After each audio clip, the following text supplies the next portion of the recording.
وجعلنا على قلوبهم أكنة أن يفقهوه وفي آذانهم وقرا وإذا ذكرت ربك في القرآن وحده ولوا على أدبارهم نفورا نحن أعلم بما يستمعون به إذ يستمعون إليك وإذ هم نجوى إذ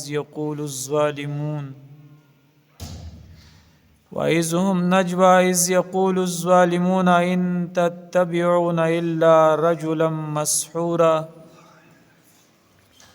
انظر كيف ضربوا لك الأمثال فضلوا فلا يستطيعون السبيل.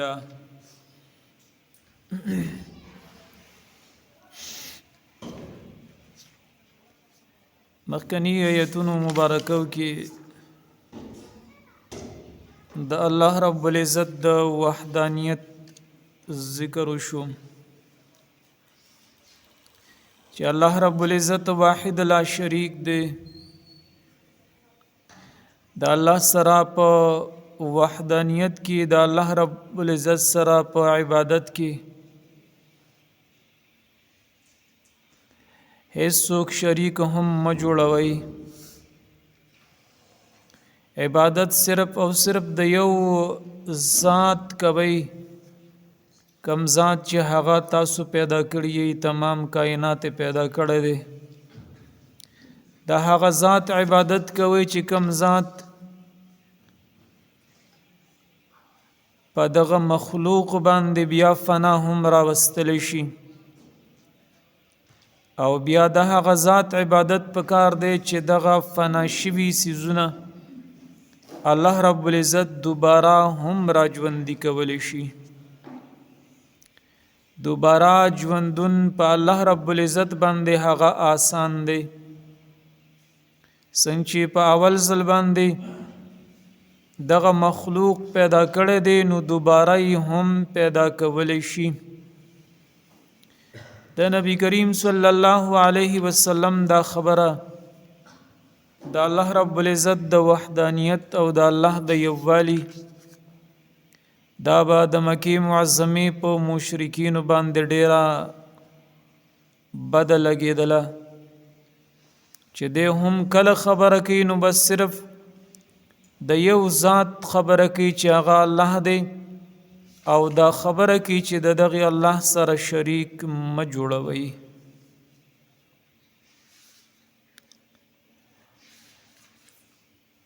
مخالفت هم زیاتره د پیغمبر علیه السلام په دغه باندې راتلو،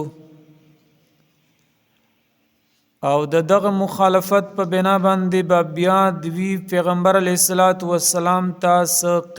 قسم نسبتونه کول. چا به پیغمبر علیه السلام ته ساحر وایو، چا به ورته کاهن وایو، چا به جادوګر وایو، چا به پیغمبر علیه السلام ته شاعر وایو، او چا به ورته لیونی او مجنون وایو. حالانکه دا خبرې د نبی کریم صلی الله علیه وسلم دوی خپل باندې منلې دي، لکه ولید ابن مغیره او داغه سره چې څومره ملګري وو. خپل باندې ابو جهل، دغه رنګې ابو سفیان چې کله ایمان نه دی راوړی، دغه ټولو سرکردا چې کم مشران د مکې معظمې عتبه، شیبه وغیره وغیره، دوی ټولو دا خبره منلې وه چې دا د پیغمبر علیه السلام جوړ شوی خبره او جوړ شوی کلام نه دی. دا نه سحر دی، نه جادو دی، نه شعر دی، او نه د لیونو خبرې دي. خپل باندې د دوی دا اقرار دی چې منګه په سفرونو باندې تجارت د پاره ځو ملکونو ته، بیا په هغه ملکونو کې د هغه ادیبانو سره هم زمونږ ناسته پاسته شوې ده، د هغه شاعرانو سره هم زمونږ ناسته پاسته شوې ده، شعر و شاعري مو اورېدلې ده. د کاهنانو دارنګې د ساحرانو سره هم زمونږ ناسته پاسته شوي او د هغوی کلام هم موږ اورېدلی دی او د لیونو خبرې هم موږ هغه اورو.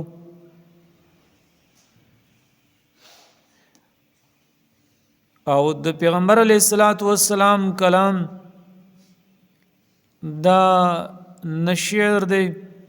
نه کهانت دی، نه سحر دی او نه د لیونو خبرې دي، ولیکن خبره صرف او صرف هغه ده چې یو الله رب العزت د دوی په زړونو باندې مهر لګولی. وروستو آیت مبارک کې راځي وجعلنا علی قلوبهم اکنة ان یفقهوه وفي آذانهم وقرا. دویم دا چې دوی ضد او عناد راغستی دي، د پیغمبر علیه السلام سره حسد کوي، کینه او بغض کوي. چېرې دغه لوی منصب دوی ته هم معلومه ده چې د نبوت داسې یو منصب دی چې دې منصب ته هیڅوک نشي رسېدلی. د پیغمبرۍ داسې یو منصب دی چې د الله رب العزت هغه انسان ته ورکوي چې کوم انسان د الله رب العزت خوښ شي. هر چاته الله رب العزت دغه منصب د نبوت او د رسالت نه ورکوي او بیا د نبی کریم صلی الله علیه وسلم مقام هغوی هم پیژنده چې د آخري پیغمبر دی، د ده نه بعد بل پیغمبر هغه راتلو والا نشته دی او دا پیغمبر دا د ټولو پیغمبرانو نه غوره پیغمبر دی. دا خبرې دوی ته په خپله باندې واضح وي. د دې نه وړاندې یهود نصاراو هم دا خبره منلې وه او خپله باندې اقرار کوو چې یعرفونه کما یعرفون ابناءهم. دوی دا پیغمبر علیه السلام هم داسې پیژنده لکه څنګه چې دوی خپل زامن پیژني، بلکې د هغې نه یې زیات پیژنده. څنګه چې تاسو ته ما خبره د عبدالله ابن سلام رضی الله تعالی عنه کړې وه. برحال د مکی معظمې مشرکینو چې د عیسی علیه السلام د وروستو د پیغمبر علیه السلام په درمیان کې هیڅ یو پیغمبر هغه نه دی راغلی. دغه دور چې کوم دی نو دا د جهالت هغه دور تیر شوی دی، ځکه دغه کې پیغمبر نو. دغه زمانې ته فترة الوحی ویلی شي چې هغې کې پیغمبر نو، وحی نه د نازله شوی او زیاتره خلک هغه په جهالت او هغه تیرو کې وو. د هغې عادتونه، د هغې اخلاق، د هغې کردار هغه ټول د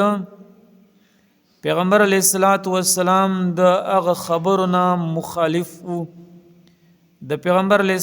السلام د هغه دین نه، د دین محمدي صلی الله علیه وسلم نه خلاف وو. نو لہذا دوی به هم دا خبره کوله چېرې زمونږ پلارانو داسې کول، زمونږ نیکونو داسې کول او ته داسې کوي.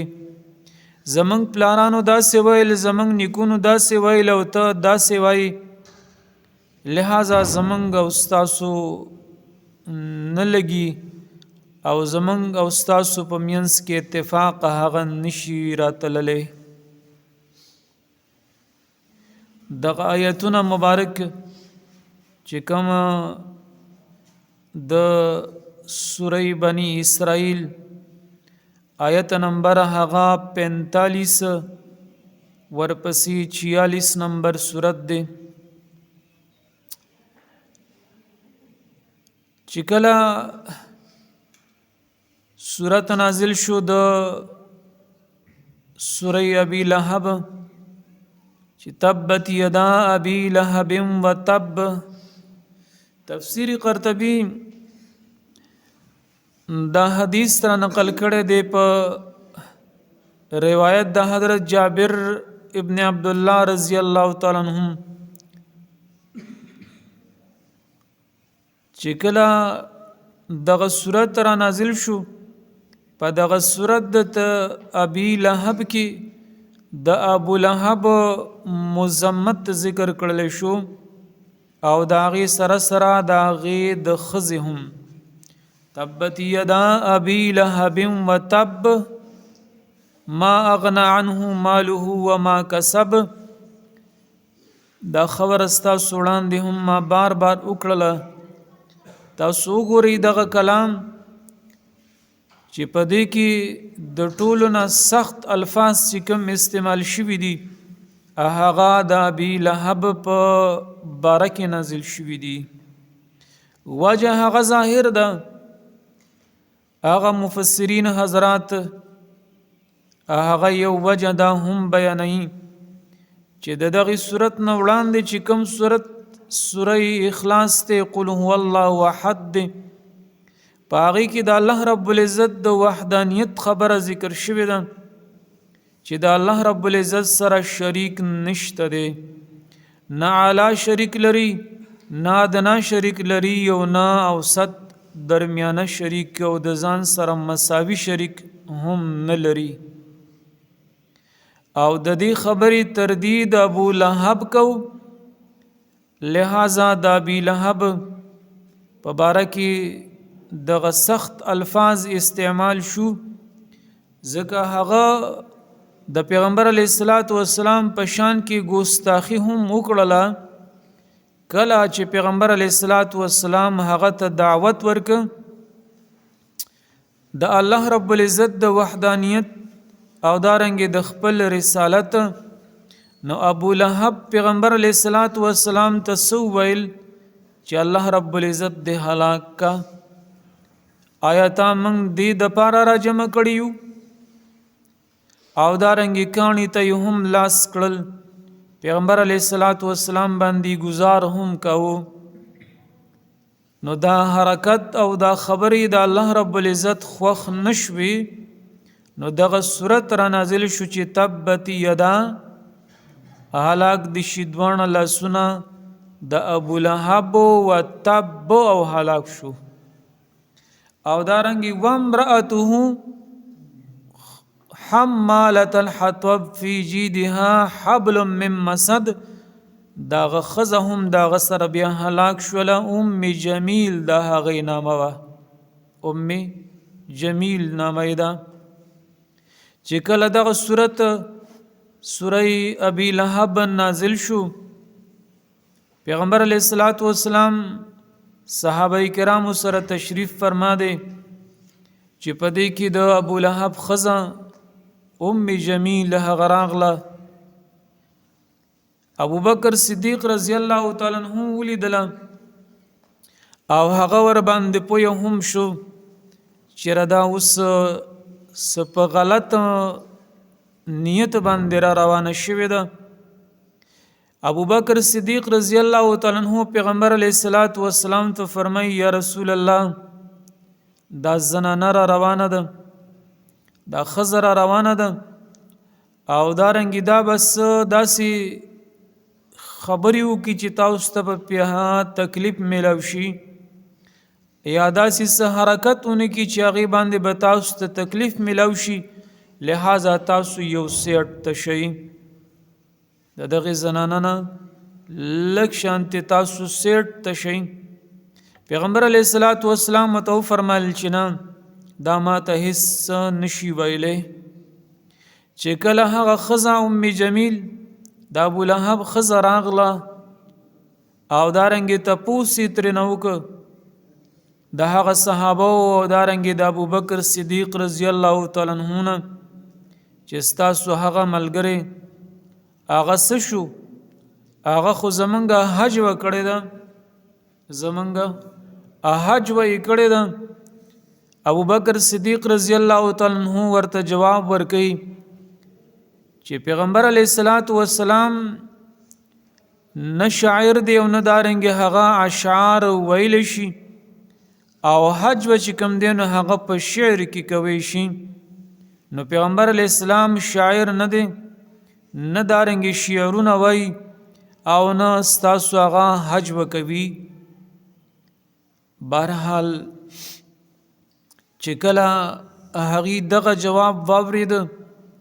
او واپس شول او دا خبره هم کړل چې تاسو هم د هغه ملګرتیا کوئ تفسیر مظهری والا دا هم لیکي چې د جمیل سره په دغه ټیم کې ګټه هم و یو کاڼی ورسره هم و او تپوس یې د نبی کریم صلی الله علیه وسلم وکړه چې هغه څه شو چې زه دغه سر چې کوم دی د هغه په دغه کاڼي باندې مات کم. دغه کاڼي پیغمبر علیه الصلاۃ والسلام پسې راغستی و او په هغې باندې گزار کو. خو برحال چې کله هغې پیغمبر علیه الصلاۃ والسلام ونه لیدل او واپس شو د هغې نه بعد بیا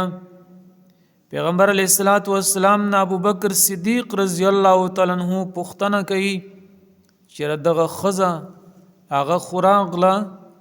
تاسو تشریف فرماوئ او هغې تاسو ونه لیدئ څه وجه وه؟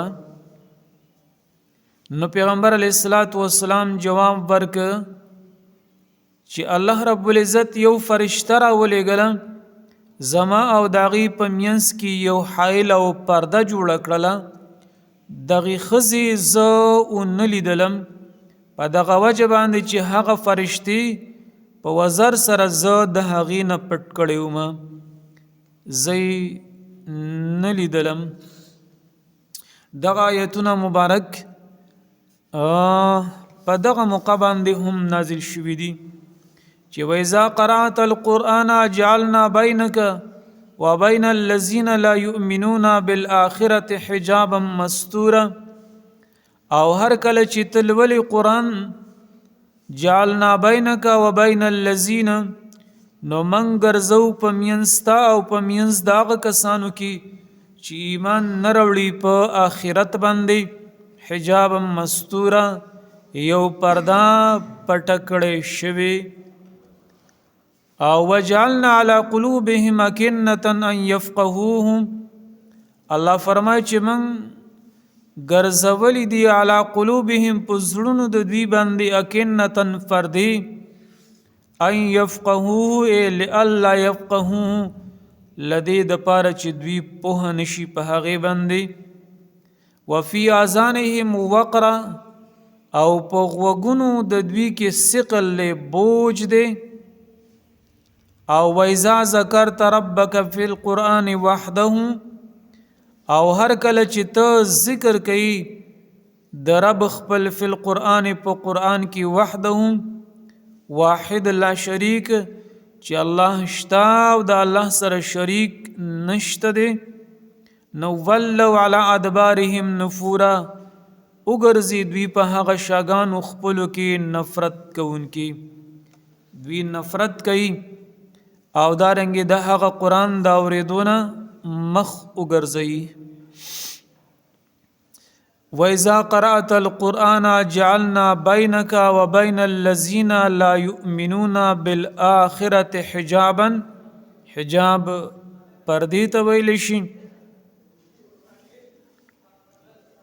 الله رب العزت د دوی په دغه زړونو باندې یو پرده هغه لګولې ده چې دا قرآن د دوی د زړونو ته ور داخل نشي او دارنګې مستوره چې د دوی دغه قرآن په دغه معنا او مقصد باندې پوه نشي دوی په هغه مضمون باندې پوه نشي. خدا خبره منګه ابتدا کې هم کړې ده چې الله رب العزت د چا په زړه باندې او یادارنګې د چا په سترګو باندې پردې نه لګوي. که د زړه باندې پرده راځي او زړه باندې مهر لګوي غوږونو باندې په سترګو باندې پردې نو دا د انسان د عمل د وجې نه دا یو خبره موږ پکې دا هم کړې وه چې دا د انسان د عمل د وجې نه هم داسې کېږي. کله چې یو سړی حدیث تاسو اورئ بار بار کله چې یو سړی هغه ګناه وکړي او د هغې نه بیا توبه ونه باسي نو د هغه په زړه باندې یو تور داغ لګي، یو تور داغ د هغه په زړه باندې ولګي او بیا چې کله هم د توبه نه وباسي نو هغه داغ هغه رو سیوا کېږي او دا زړه د بالکل بیا تور شي. قرآن کې هم دغه طرف ته اشاره ده چې کلا بل ران علی قلوبهم، الله فرمایي چې د دوی په زړونو باندې زنګ دی زنګ. لکه مثال یو سړی هغه په غلا کې ونیولی شو او دارنګې هغه مالک هغه لره ووهه نو دغه وهل دا د عمل د وجې نه وشو، دغه مالک د لره نه وهه که د غلا نه کوله خو لیکن د غلا وکړله د دې عمل د وجې نه اوس دی وهل خوري. دا پردې چې راځي دا مهرونه چې لګي نو دا د دې انسان د عمل د وجې نه یو خبره پکې منګه دغه هم کړې ده. وَإِذَا قَرَأْتَ الْقُرْآنَ جَعَلْنَا بَيْنَكَ وَبَيْنَ الَّذِينَ لَا يُؤْمِنُونَ بِالْآخِرَةِ حِجَابًا مَسْتُورًا. تفسیر قرطبی والا دا هم لیکي په خپل تفسیر قرطبی کې چې پیغمبر علیه السلام بعد دغه مشرکین نه او د هغه مخالفین نه چې پیغمبر علیه السلام ته به تکلیف رساوه نو س آیتونه مبارک به پیغمبر علیه السلام لستل. یو س آیتونه دي چې کله پیغمبر علیه السلام هجرت کوو د مکې معظمې نه مدینې منورې ته او بیا دوی هم یو مشوره کړې وه دارالندوه کې او هغه مشوره دا وه چې یاره موږ به دغه پیغمبر علیه السلام باندې په یو ځل حمله وکړو او دارنګې هغه به قتل کړو، بیا چې د هغه وارثان څه دعوه وکړي نو بیا به موږ دیت ورکړو په شریکه باندې. لہذا دغه باندې د هغې اتفاق او بیا ځوانان را جمع کړلی شو. خبره موږ په سوره انفال کې کړې ده. ومکروا مکر الله والله خیر الماکرین. پیغمبر علیه السلام خلاف دغه مشوره وشوله چې ربېګاله به هم موږ په ده باندې حمله کوو چې کله دی د کور نه راوځي نو پیغمبر علیه السلام چې کله د خپل کور نه راوته هغه آیتونه مبارک یې تلاوت کړل د سوره یاسین چې یاسین والقرآن الحکیم، ورپسې انک لمن المرسلین علی صراط مستقیم وجعلنا من بین ایدیهم سدا ومن خلفهم سدا تر اخره پورې دغه آیتونه فهم لا یبصرون پورې دغه آیتونه مبارک پیغمبر علیه السلام تلاوت کړل او دارنګې چې کوم کسان ناستو توره په لاس باندې پیغمبر علیه السلام خاورې راواغستې شګې راواغستې او د هغې په سرونو باندې واچولې. پیغمبر علیه السلام هغې بیا نه لیده او دارنګې صحیح سالم د مکې معظمې نه د ابوبکر صدیق رضی الله تعالی عنہ په ملګرتیا کې هغه غار ثور ته 3 ورځې شپې تیر شوې او د هغې نه بعد بیا هجرت مدینې منورې ته وشو. خو بیا هم حضرت کعب رضی الله تعالی عنہ فرمایي چې پیغمبر علیه السلام به 3 آیتونه مبارک هغه نور هم تلاوت کول او دارنګې د هغې ترغیب به هم صحابو ته ورکوو. 3 آیتونه دي. یو آیت د سوره کهف ته، یو آیت د سوره کهف 57 نمبر آیت ته. سوره کهف 57 نمبر دریکم شپیتم نمبر آیت ته په سوره کهف کې او په سوره نحل کې 108 نمبر 107 نمبر آیت ته په سوره نحل کې 107 نمبر آیت ته او بیا دریم آیت چې کوم دی نو هغه په سوره جاسیه کې دی هغه تقریبا 23 نمبر آیت ته سوره کهف کې 57 نمبر په سوره نحل کې 107 نمبر او په سوره جاسیه کې 23 نمبر آیت ته د غدری آیتونه مبارک چې کله یو سړی اولولي عقیدتن چې کله یو سړی عقیده وي په خپل کلام د الله پاک کې عقیده مضبوطه وي الله رب العزت با د دغه آیتونو په برکت د هغه مشرکین نه چې دلره وجنی یو یا دلره تکلیف رسوي الله رب العزت با دلره محفوظ ساتي حضرت کعب رضی اللہ تعالی عنہ فرمائیں حضرت